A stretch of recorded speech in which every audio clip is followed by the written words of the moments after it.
Bonjour frères et sœurs et bienvenue en ce jour, en ce moment de rendez-vous, de communion fraternelle et de rendez-vous avec le Seigneur notre Dieu. Nous voulons saluer ce matin tous ceux qui nous regardent sur notre chaîne YouTube. Que la bénédiction de Dieu vous accompagne. Oui, notre Dieu nous aime, c'est pourquoi il nous a appelés à son service. Nous n'avons pas plus de valeur que d'autres. C'est son choix, c'est sa décision.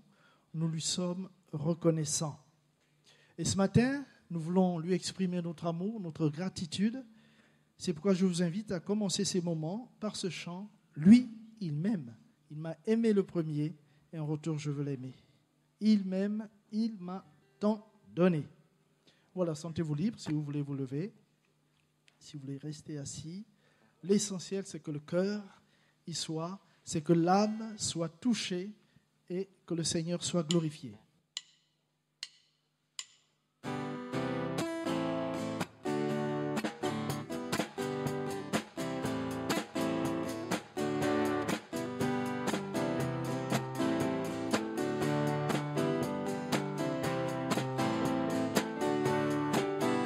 Il m'aime et il m'a tant donné. Je choisis de suivre celui qui me fait vivre. Je ne reste pas seul dans la nuit. Je pense à même, à jamais ne la relâche. Il m'aime, il m'a tant donné. Je choisis de suivre celui qui me fait vivre. Je ne reste pas seul dans la nuit. Je pense à même, à jamais ne la relâche.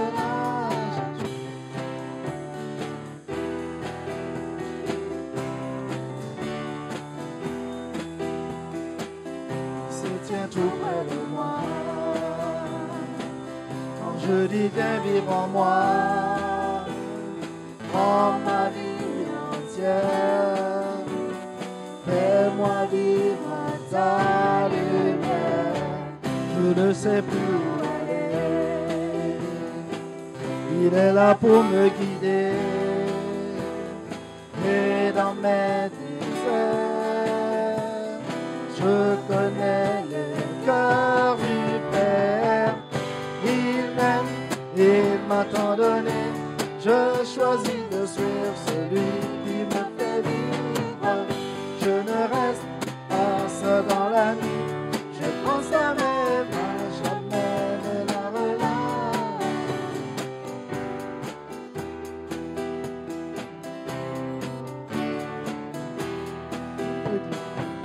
Il me dit viens sur moi. Je ne te quitterai pas, ni te porterai tout, me détourneront la route. Je connais le fond de toi, car je vois bien au-delà, jusqu'au bout des jours. Rien ne changera mon amour. Il m'aime, il m'a tant donné. Je choisis de suivre celui qui me fait vivre. Je ne reste pas seul dans la nuit. Je pense à mes mains, jamais ne la relâche. Il m'aime, il m'a tant donné. Je choisis de suivre celui qui me fait vivre. Je ne reste pas seul dans la nuit. Je pense à mes mains, jamais ne la relâche. Il m'aime. Gloire à Dieu. Amen. Merci Seigneur. Merci pour ton amour, notre Dieu. Gloire à ton nom. Et ce matin, nous voulons bénir ton nom. Ton nom, c'est glorieux. Béni soit ton nom dans le lieu de bénédiction où s'écoule ta provision.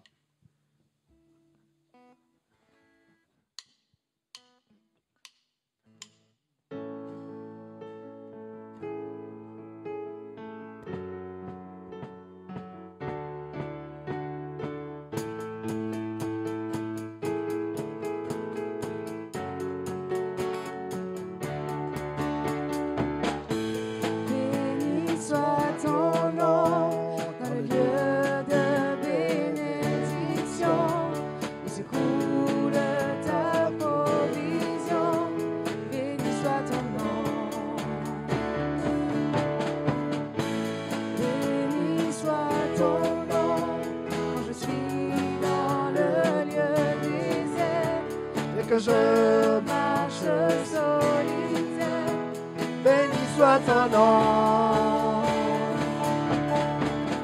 Pour tous tes bienfaits envers moi, je te louerai.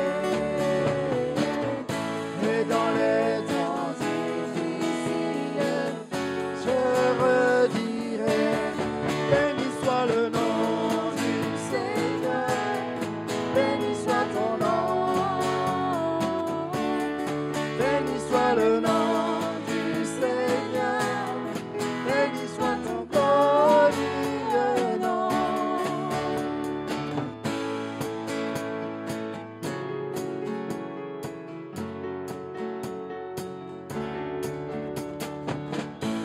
Béni soit ton nom, quand sur moi brille le soleil, que le monde tourne à merveille, béni soit ton nom. Béni soit ton nom, quand l'épreuve vient me former, quand je dois tout sacrifier, béni soit ton nom. Pour tous tes bienfaits envers moi, je te louerai,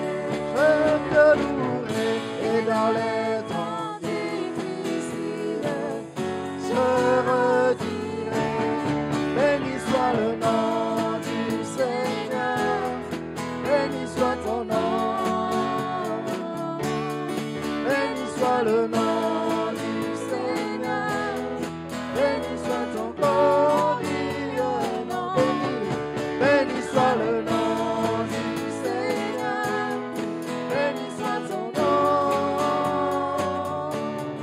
béni soit le nom du Seigneur, béni soit ton glorieux nom.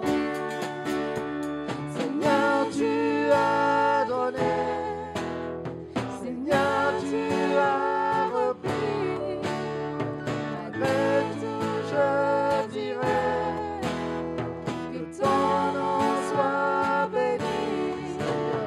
Seigneur, tu as donné, Seigneur, tu as repris, malgré tout je dirai que ton nom soit béni.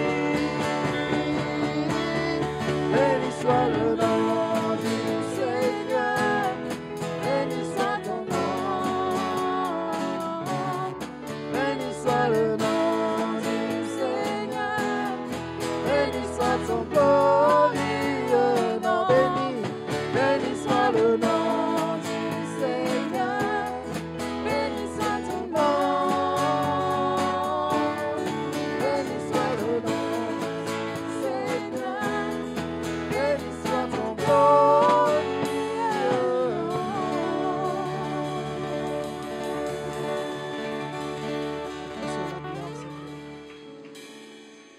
À toi seul la gloire, toi qui règnes d'éternité en éternité, qui n'a ni commencement ni fin. Oh Dieu, tu es Dieu. Tu es majestueux, tu es merveilleux, tu es glorieux. À toi la gloire, Seigneur. Me voici,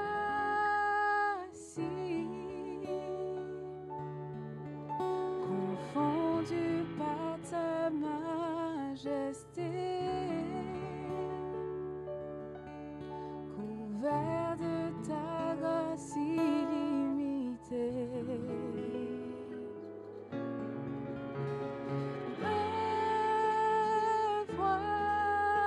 voici, conscient du poids de mes forces, couvert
Tu es merveilleux. Merci Seigneur. Parce que tu t'es révélé à moi. Tu t'es manifesté dans ma vie, Seigneur. Et tu m'as transformé. Merci pour ton amour. Merci pour ta gloire. Merci pour ta puissance. Seigneur, merci pour l'action de l'Esprit encore au milieu de nous, Seigneur, aujourd'hui. Seigneur, tu nous as soutenus jusqu'à cet instant, notre Dieu. Nos vies sont entre tes mains. À toi la gloire, à toi la puissance, à toi l'honneur. Pour l'éternité, notre Dieu.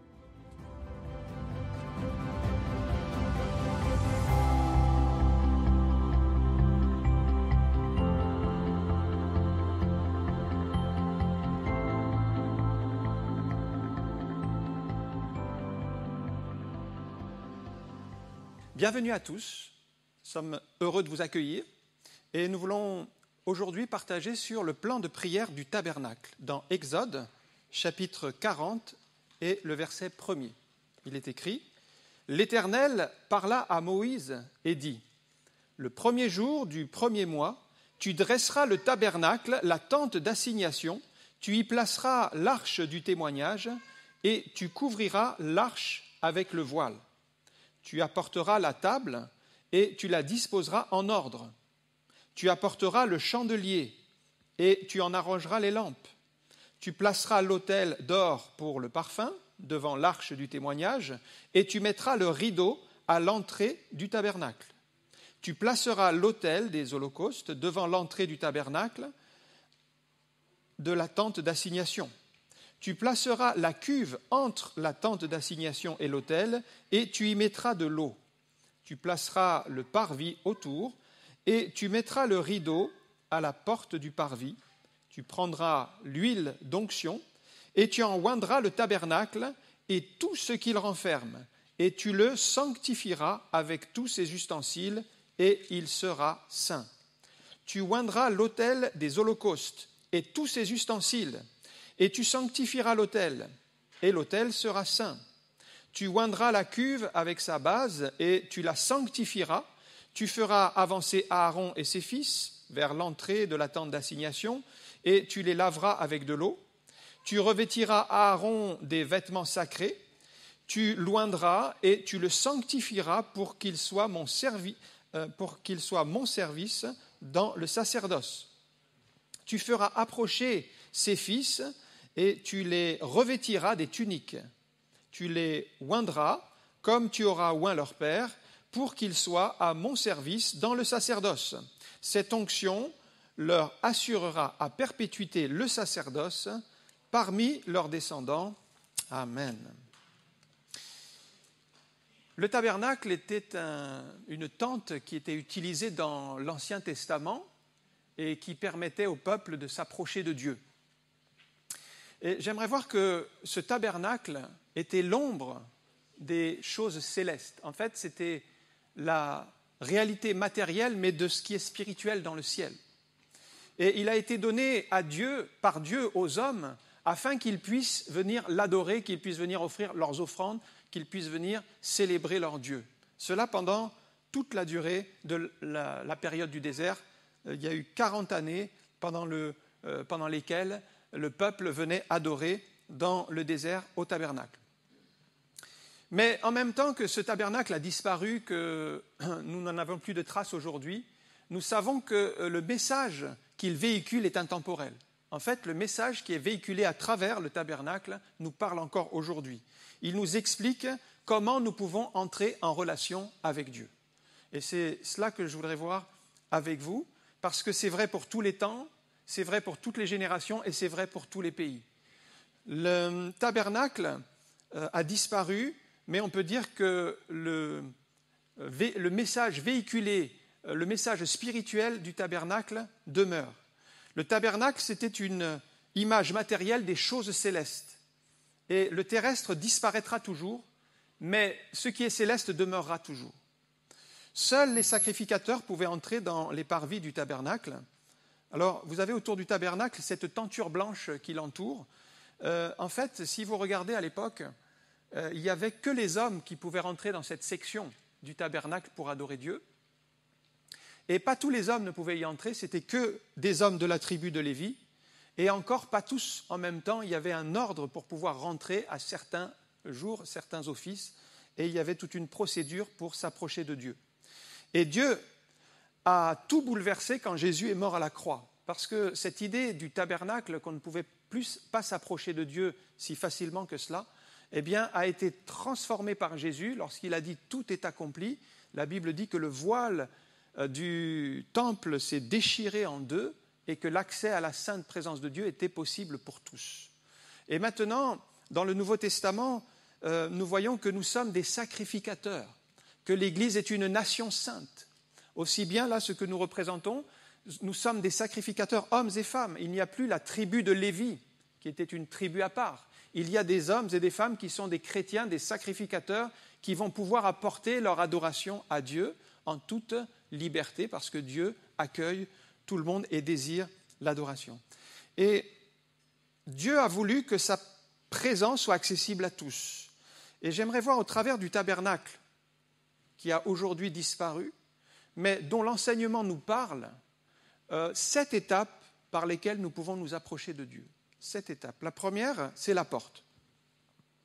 Il y avait une porte à l'entrée du tabernacle ce tabernacle qui était entouré de voiles blancs qu'on appelait du fin lin, et sur une superficie de 50 mètres de long sur 25 mètres de large, c'était le territoire du tabernacle dans lequel il y avait le parvis. Et pourquoi il y avait ce voile tout autour du tabernacle? C'était tout simplement pour délimiter ce qui est saint de ce qui est profane. C'est-à-dire que nous devons réaliser, quand on entrait dans le tabernacle, qu'on entrait dans un lieu saint, un lieu mis à part, un lieu qui est coupé du monde, qui est séparé du monde.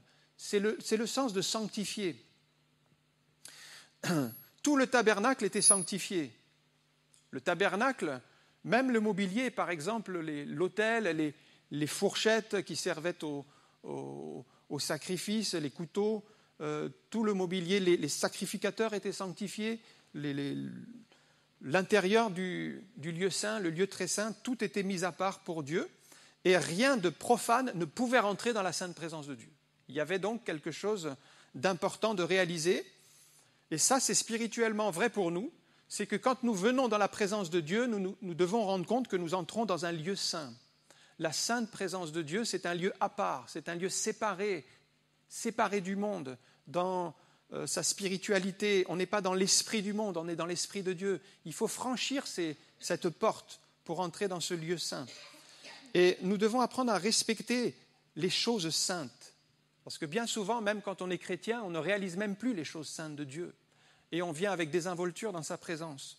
Mais l'auteur aux Hébreux, dans Hébreux chapitre 12 et au verset 16, dit ceci: « Veillez à ce que personne ne se prive de la grâce de Dieu, à ce qu'il n'y ait ni débauché, ni profane comme Ésaü, qui pour un mets vendit son droit d'aînesse. » Ésaü, c'était un croyant, mais il ne respectait pas les saintes choses de Dieu. Et il a vendu son droit d'aînesse pour un plat de lentilles. Il n'a pas réalisé la sainteté de Dieu, la majesté de Dieu, et il est déclaré profane, c'est-à-dire quelqu'un qui méprise les saintes choses de Dieu. Et ça, c'est grave. Quand on n'a pas réalisé la sainteté de Dieu, quand on vient dans sa présence et qu'on ne réalise pas qu'il est là, qu'il est saint, qu'il est parfait, mais qu'on méprise les choses de Dieu, on devient profane. Et c'est pourquoi la porte nous parle déjà qu'il y a un détachement à faire entre notre vie dans ce monde et rentrer dans la présence de Dieu. Il faut passer par cette porte. D'ailleurs, vous l'avez remarqué sur l'écran, il y a une seule porte pour entrer dans le tabernacle. Le tabernacle était très très grand en surface, mais il fallait toujours trouver la porte. Vous ne pouviez pas rentrer par l'autre côté. Le voile était trop haut, il fallait trouver la porte. Une seule porte, pourquoi? Parce qu'il y a un seul chemin, il y a un seul accès pour aller au Père. Et vous le connaissez? Ce chemin, c'est Jésus.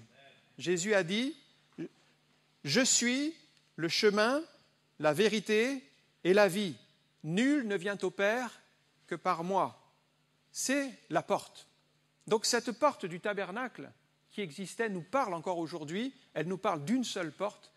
Et cette seule porte, c'est Jésus qui nous donne accès à Dieu. La plupart des gens cherchent à aller vers Dieu, mais par leurs propres moyens, c'est-à-dire par la religion. Il existe plus de 10 000 religions. Ce sont des portes, des formes d'accès à chercher Dieu, mais il n'y a qu'une seule porte. Jésus dit: il n'y a qu'un seul chemin, et c'est par Jésus que l'on vient vers Dieu. Venez à Jésus aujourd'hui. Il est le chemin, mais il est le médiateur entre Dieu, le Dieu très saint, qui est au ciel, qui est vraiment dans la sainteté, dans la pureté, et puis nous qui sommes pécheurs, eh bien, Jésus est le seul médiateur entre Dieu et les hommes.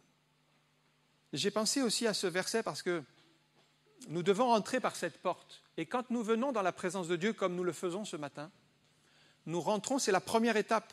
Nous passons par une porte. Et la Bible dit dans le psaume 100, verset 4, « Entrez dans ces portes avec des louanges. » Voilà l'attitude dans laquelle nous allons rentrer dans sa présence. Premier pas, première étape, entrez dans ces portes avec des louanges. Célébrez-le, bénissez, dans ses parvis avec des cantiques, célébrez-le, bénissez son nom. C'est très important l'attitude dans laquelle nous entrons dans la présence de Dieu. Car si nous entrons avec des gémissements, avec des plaintes, des lamentations, en se plaignant du temps, en se plaignant de l'un, en se plaignant de l'autre, bien nous n'entrons pas dans les portes dans une bonne attitude, une bonne atmosphère pour célébrer le Seigneur. Venons avec des critiques, des jugements, des comparaisons, et nous condamnons l'un, nous jugeons l'autre, il y a de l'amertume. Alors nous devons apprendre à orienter nos cœurs, déposer tous nos fardeaux, nos soucis, et entrer dans ces portes avec nos regards et notre attention fixée sur le Seigneur. C'est tout différent. Vous allez voir que si vous vivez le culte en entrant dans ces portes avec un état d'esprit de louange, c'est très différent que si vous entrez dans ces portes en pensant à tous les problèmes, à toutes les situations, à toutes les difficultés, tout le mal qu'on vous a fait, toutes les souffrances que vous vivez, que vous ruminez dans votre esprit. Vous n'arriverez pas à exprimer votre louange, votre reconnaissance. Donc c'est un travail à faire de passer par la porte et de dire ce matin, j'ai eu une semaine difficile, peut-être mon patron m'a mené la vie dure, mais j'ai décidé d'entrer dans ces portes avec des louanges et des reconnaissances dans ma bouche. Si je ne prends pas cette décision, si je ne suis pas convaincu, eh bien je vais être chargé, je vais être abattu, je vais rentrer dans ces portes, mais déjà dans un autre état d'esprit, un état d'esprit accablé, un état d'esprit abattu, et je n'aurai pas l'impulsion, le désir, le souhait de louer le Seigneur. Donc tout ça, c'est un travail en amont que nous devons faire dans la prière, avant même d'entrer dans ces portes, en orientant nos pensées vers la reconnaissance, vers la louange. Première étape, entrer dans ces portes avec des reconnaissances. Deuxième étape, le premier élément que l'on trouve en arrivant dans l'enceinte du tabernacle, ce qu'on appelle le parvis, c'est l'autel des holocaustes. Il est imposant, et c'est là qu'avaient lieu les sacrifices de tous les animaux. Il y avait des animaux qui étaient égorgés, le sang coulait, et ils étaient ensuite brûlés. Ça nous parle du sacrifice. Il faut savoir que les animaux qui étaient offerts à Dieu, ce n'étaient pas n'importe quels animaux. Si vous aviez un animal un peu chétif, malade, il manquait un œil, etc., ce n'étaient pas ces animaux-là, il fallait des animaux sains, des animaux innocents, des animaux purs, sans défaut. Et c'est ces meilleurs animaux qu'on offrait au Seigneur. Et nous savons que cet autel, en fait, est une image pour nous, aujourd'hui, de l'œuvre de la croix de Jésus-Christ qui s'est offert en sacrifice. Cet autel, donc, nous parle de la croix. Et quand nous passons par les portes pour entrer dans sa présence, eh bien, souvenons-nous de l'œuvre de la croix. La croix doit être au centre de notre vie, au centre de notre foi, pour le prier, pour le bénir. Rappelons-nous du prix du sacrifice. La croix, ça nous parle de quoi? Ça nous parle d'un... Ce n'est plus un animal, mais quand même, il y a comme un parallèle. Quand Jean-Baptiste dit « Voici l'agneau de Dieu », il parle de Jésus, mais il parle d'un agneau. Voici l'agneau, comme un agneau sans défaut, sans tache. Il ôte le péché du monde. Son sacrifice est toujours efficace pour nous aujourd'hui. Son sacrifice est toujours la preuve. En fait, c'est la preuve que Dieu nous aime. C'est écrit dans Romains chapitre 5, verset 8. Mais Dieu prouve son amour envers nous en ce que lorsque nous étions encore des pécheurs, Christ est mort pour nous. Alors nous pouvons passer du temps à remercier le Seigneur pour son sacrifice à la croix. Voilà une deuxième étape. Considérer son œuvre, sa grâce. Nous ne méritions rien et il nous a sauvés par amour. Lui, il était saint, il était innocent, sans péché. Merci Seigneur parce que tu m'as aimé. Alors que j'étais encore pécheur, j'étais encore loin de toi, tu as déjà versé ton sang à la croix pour effacer mes péchés. Ça nous parle de la perfection de Dieu parce que ce n'est pas le sang d'un homme seulement qui a coulé, c'est le sang du Fils de Dieu. Et ce sang, il a une valeur éternelle. Si bien qu'aujourd'hui, on est encore sauvé par l'œuvre de Christ à la croix faite il y a 2000 ans, ce sang est toujours efficace. Réaliser aussi les souffrances de notre Sauveur. On doit réaliser combien il a payé le prix pour notre salut. Et chaque clou, chaque coup de fouet, les épines plantées dans son front, le sang qui a coulé, les clous, il a eu toutes sortes de plaies à cause de nos péchés. La Bible dit qu'il était couvert de ce sang, mais ce sang, en fait, c'était notre salut. C'était notre victoire, le sang de la croix. Donc louons le Seigneur pour son sang précieux qui a coulé. C'est aussi l'étape de la repentance.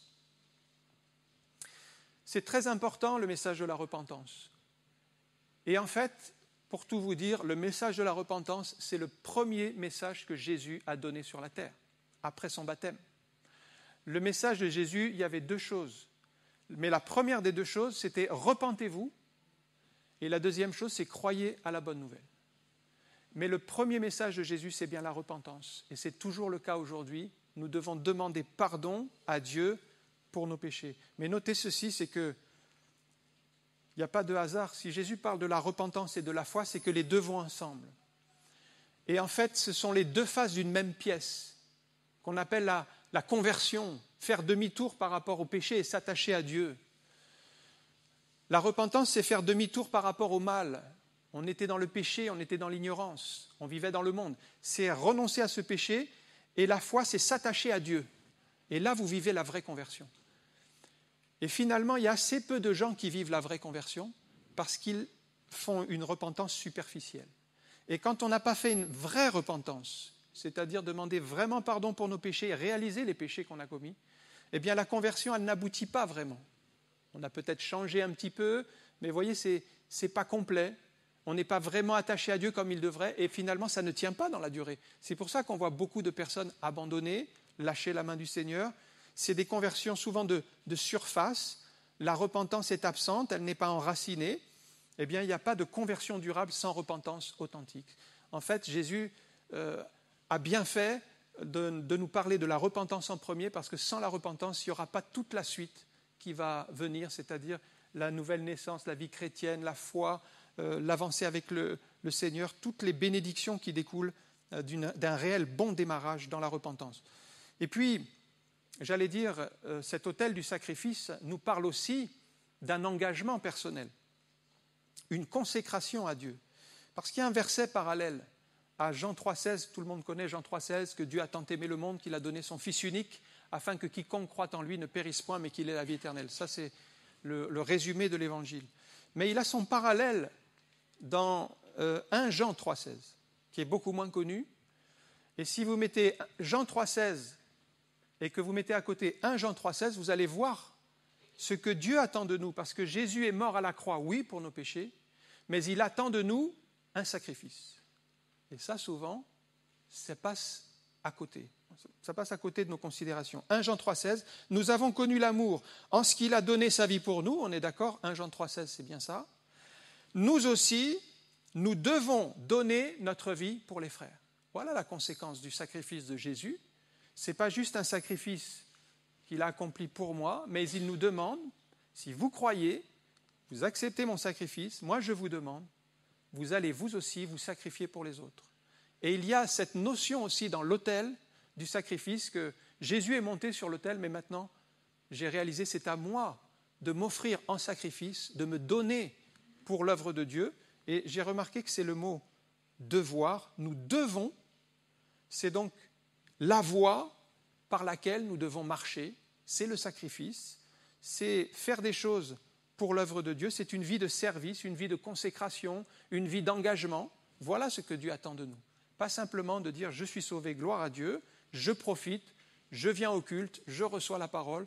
Ça, c'est le niveau zéro de la consécration. Mais la consécration, c'est l'engagement d'une vie à servir le Seigneur, à faire des œuvres, à travailler dans son champ, dans sa moisson, à être utile dans tout ce qu'il nous met à cœur de faire. Il y a beaucoup d'œuvres à faire pour le Seigneur. Et c'est la volonté de Dieu à notre égard. En fait, en étudiant la Bible, on se rend compte que beaucoup de gens veulent la bénédiction, mais très peu sont prêts à faire le sacrifice. Or, Jésus dit, l'un ne va pas sans l'autre. La bénédiction passe par le sacrifice. Si tu veux la bénédiction, il y a le sacrifice. Il n'y a pas moyen d'échapper à cela. Regardez Romains chapitre 12, verset 1, Paul confirme. « Je vous exhorte donc, frères, par les compassions de Dieu, à offrir vos corps comme un sacrifice vivant. » Paul sait que la bénédiction, la volonté de Dieu, c'est le chemin du sacrifice. Il n'y a pas d'autre chemin. Ça sera agréable à Dieu, ça sera de votre part un culte raisonnable. Donc le culte, ce n'est pas juste l'adoration comme nous la vivons, c'est-à-dire faire monter vers Dieu nos reconnaissances, c'est l'adoration, c'est une forme d'adoration. Mais Paul dit, cela va plus loin, ça va jusqu'au don de soi, ça va jusqu'au sacrifice, c'est-à-dire monter sur l'autel des holocaustes et dire, Seigneur, tu as donné ta vie pour moi, je veux maintenant donner ma vie pour ton œuvre, pour les frères, servir, m'engager, faire ta volonté. Voilà le culte raisonnable que Dieu attend. Et beaucoup de gens veulent bien une religion qui leur apporte. Oui Seigneur, bénis-moi, oui Seigneur, donne-moi. Mais très peu veulent une religion où on leur demande de tout donner. Tu donnes tout, tu donnes ta vie, tu donnes tes biens, tu donnes tout pour l'œuvre de Dieu. C'est le sacrifice.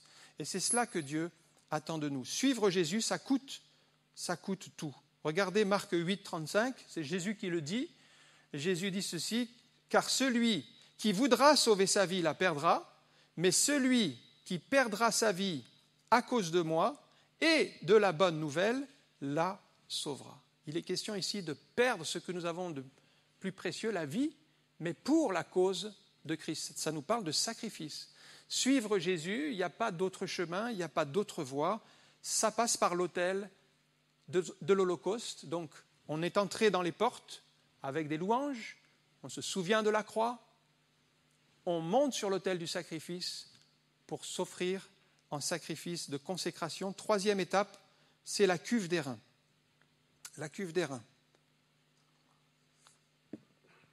Le sacrificateur devait se laver les mains et les pieds avant d'entrer dans le lieu saint, la tente du tabernacle. Et donc, cette cuve était faite en fait avec le fond de cette cuve était fait avec les miroirs que les femmes avaient apportés. Donc, elle reflétait le visage du sacrificateur lorsqu'il se lavait les mains. Le mot miroir dans la Bible est un mot extrêmement rare qui, dans toute la Bible, ne revient que 5 fois, notamment une fois ici, et on le retrouve une autre fois dans le Nouveau Testament. Et ce miroir, en fait, est une image pour parler de la parole de Dieu. Dans Jacques, chapitre 1, et le verset 23. « Car si quelqu'un écoute la parole et ne la met pas en pratique, il est semblable à un homme qui regarde dans un miroir son visage naturel et qui, après s'être regardé, s'en va et oublie aussitôt comment il était. » En fait, c'est l'étape où on regarde dans la parole, mais ça nous parle de regarder dans notre cœur, l'introspection, de voir où nous en sommes avec Dieu. Est-ce que je me suis éloigné de Dieu? Est-ce que j'ai perdu le feu du premier amour? Ou est-ce qu'il y a toujours dans mon cœur ce zèle? Et c'est le temps de l'analyse de nos pensées. Est-ce que j'ai péché en pensée, en parole? Et c'est un temps d'humilité parce que nous savons que nous sommes faibles. Et là, nous répandons notre cœur devant Dieu en méditant sa parole. Méditer la parole, en fait, c'est comme si vous versiez de l'eau pour purifier votre cœur. Méditer la parole va vous laver. Regardez lors de la dernière Pâque, quand Jésus a mis le comble à son amour pour ses disciples. Il les a réunis une dernière fois et il a dit on va célébrer le repas de la Pâque. Et la Bible dit qu'aucun des disciples présents n'a voulu laver les pieds des autres. Et comme personne n'a voulu le faire, Jésus a commencé à le faire. Et ce que j'ai remarqué, c'est que si Jésus commençait à le faire, il y aurait pu au moins y avoir un disciple qui a dit « Non, arrête Seigneur, on va le faire, je vais le faire. » Personne. Ils ont laissé le Seigneur faire la tâche qui revenait aux disciples. Déjà, ça aurait dû leur parler. Mais comme Pierre a été bousculé, parce que quand ça arrive autour de Pierre, il est saisi et il réalise que c'était à lui de le faire, il dit « Mais non Seigneur, tu ne me laveras pas les pieds. » Et c'est comme s'il réalise que c'était à lui de le faire. Mais le Seigneur voulait lui donner un enseignement. Il lui dit, mais si je ne te lave pas, tu n'auras pas de part avec moi. Et là, Pierre change et il dit, alors lave-moi non seulement les pieds, mais les mains et la tête. Et Jésus lui dit, celui qui est baigné, Jean 13, 10, n'a besoin que de se laver les pieds pour être entièrement pur. Et vous êtes purs, mais non pas tous. Et nous avons régulièrement besoin de passer par cette cuve, ce bassin de la parole de Dieu qui va nous laver, qui va nous purifier. On a été lavé une première fois, c'est quand on a donné notre cœur au Seigneur, c'est ce qu'il dit. Celui qui s'est baigné, qui s'est lavé entièrement, il n'a pas besoin de retourner là. Mais il a besoin de régulièrement passer son cœur dans le bassin de la parole de Dieu qui va purifier ses péchés. L'Église doit être purifiée par l'eau de la parole. On trouve ça dans Éphésiens 5, 26. La Bible dit que Christ s'est livré pour l'Église afin de la sanctifier en la purifiant et en la lavant par l'eau de la parole. Et là, on se rend compte que la parole est indispensable tous les jours. Et très peu, finalement, de chrétiens lisent leur Bible tous les jours. Beaucoup oublient, n'ont pas le temps, considèrent qu'ils connaissent déjà. Et dès le matin, ils se renseignent sur la météo, sur les infos, qu'est-ce qui est arrivé pendant la nuit. Ils consultent les mails, ils s'intéressent aux réseaux sociaux, s'ils attendent des messages, des retours. Alors que la première chose à faire en se réveillant, c'est de tourner nos pensées vers notre Créateur, vers notre Seigneur. Et ça, c'est un travail à faire, c'est un effort à faire, c'est une décision à prendre, que la première chose à faire le matin, c'est de tourner nos pensées vers Dieu et de méditer sa parole, de méditer son œuvre. Parce que nous, on est différents des animaux. Vous voyez, une vache, par exemple, la première pensée qui lui vient quand elle se réveille, c'est « qu'est-ce que je vais brouter, qu'est-ce que je vais manger aujourd'hui ?» Les cochons, c'est pareil. Le cochon qui se réveille, c'est « qu'est-ce que je… » Vous donnez à manger à un cochon, il mange. En fait, il mange tant qu'il a à manger. Il ne se pose pas de questions existentielles. Pourquoi suis-je sur la terre ? Or, nous devons avoir une pensée plus élevée que les animaux. Nous ne sommes ni des vaches, ni des cochons. Nous sommes des créatures de Dieu, à part, avec cette pensée que Dieu a mis dans notre cœur, la pensée de l'éternité. Seul le plan de rédemption, la mort de Jésus à la croix, a été fait pour les êtres humains. Et nous sommes dans le cœur de Dieu. Et nous devons en retour, nos premières pensées, chaque jour, frères et sœurs, nous tourner vers Dieu dans l'adoration, la reconnaissance, méditer la parole. C'est tellement important et nous devons nous décider à développer des pensées spirituelles plus élevées que ce que nous faisons pour pouvoir passer du temps dans sa présence. Ne restons pas au stade, comme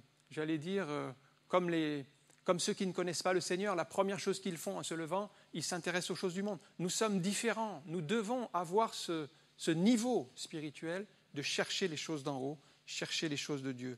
Autre élément, c'est que le sacrificateur devait se purifier avant d'entrer dans le lieu saint. Hébreux chapitre 12, verset 14, « Recherchez la paix avec tous et la sanctification ». Parce que ce bassin nous parle de sanctification, sans laquelle personne ne verra le Seigneur. Alors, cette sanctification, c'est désirer que le Seigneur nous nettoie en permanence, nous purifie notre cœur et on apporte notre âme à Dieu. Quatrième étape, c'est la table des pains. Maintenant, on rentre dans le lieu saint. Vous aviez 3 éléments. Premier élément, la table. Cette table, couverte d'or pur, contenait 12 pains.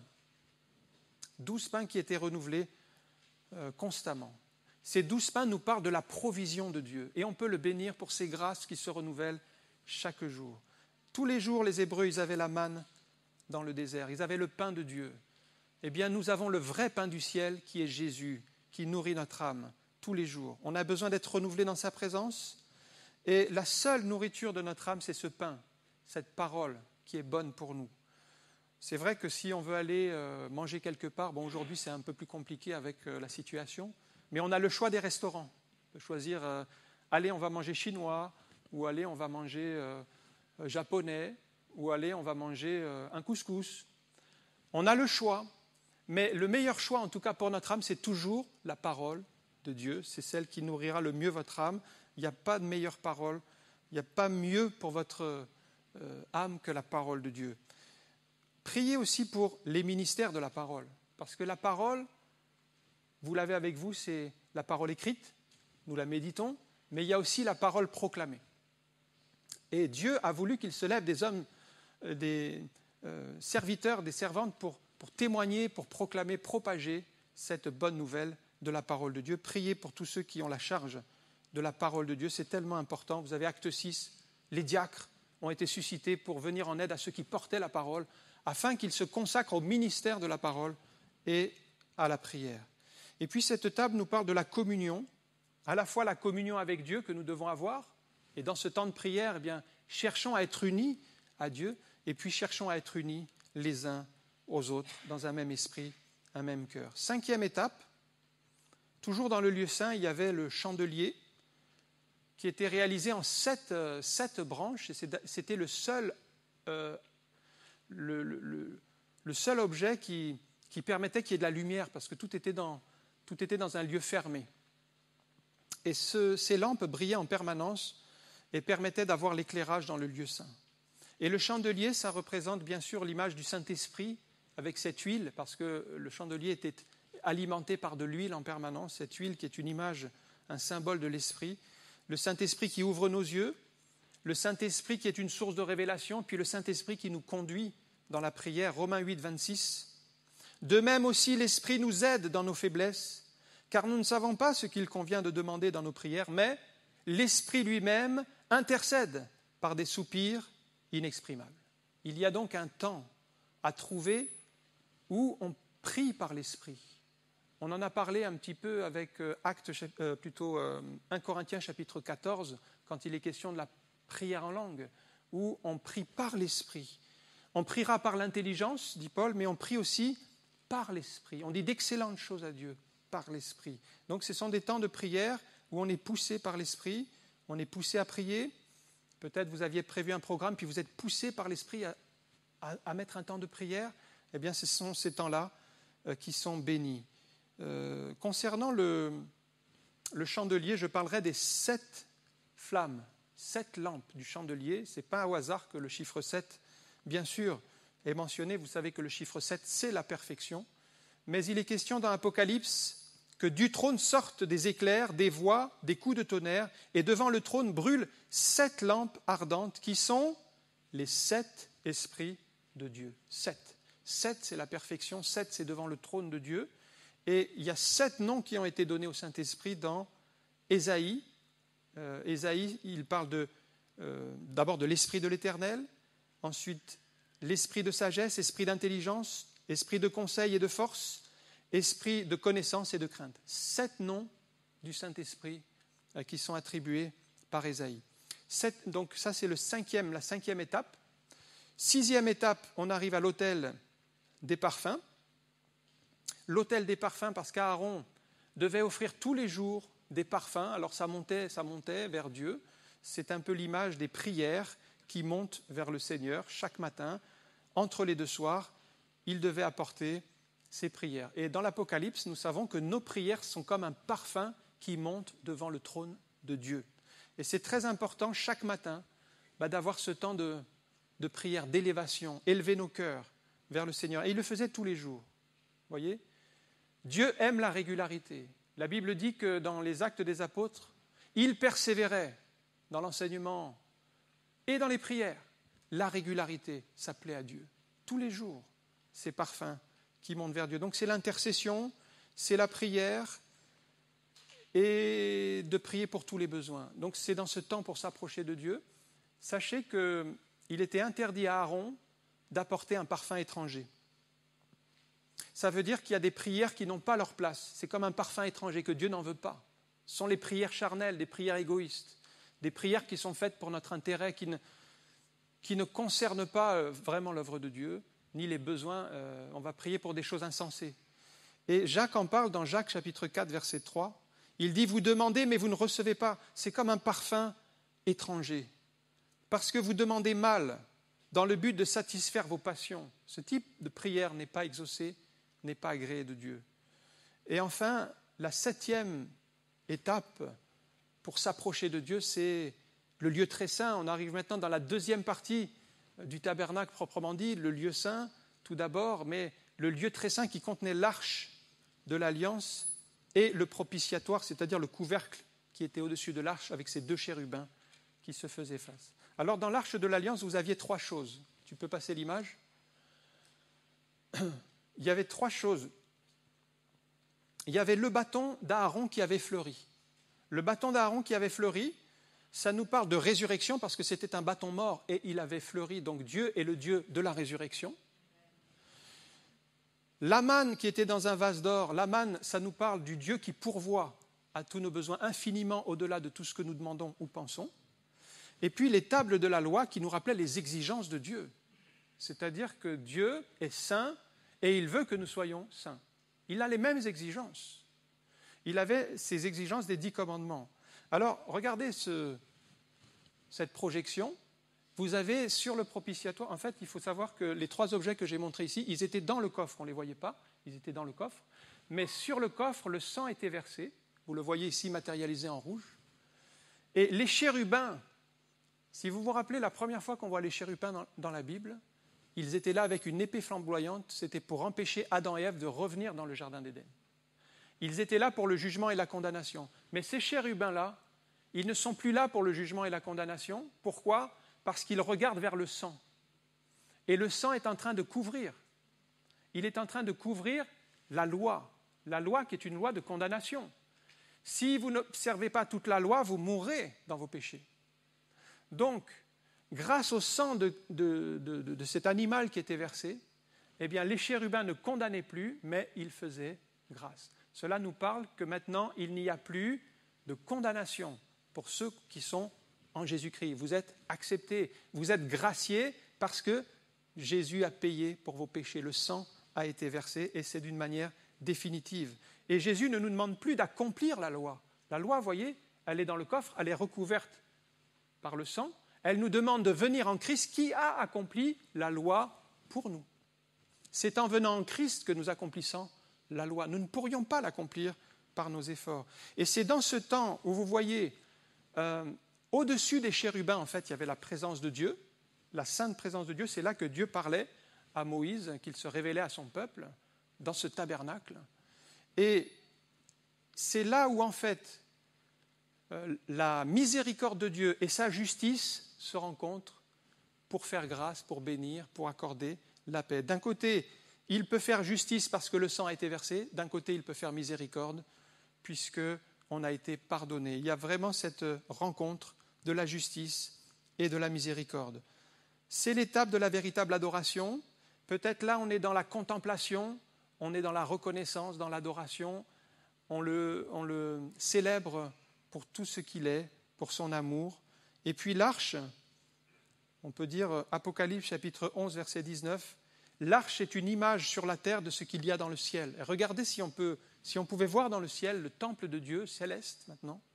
Apocalypse 11, 19, Apocalypse, c'est Jean qui nous dévoile ce qui se passe au ciel.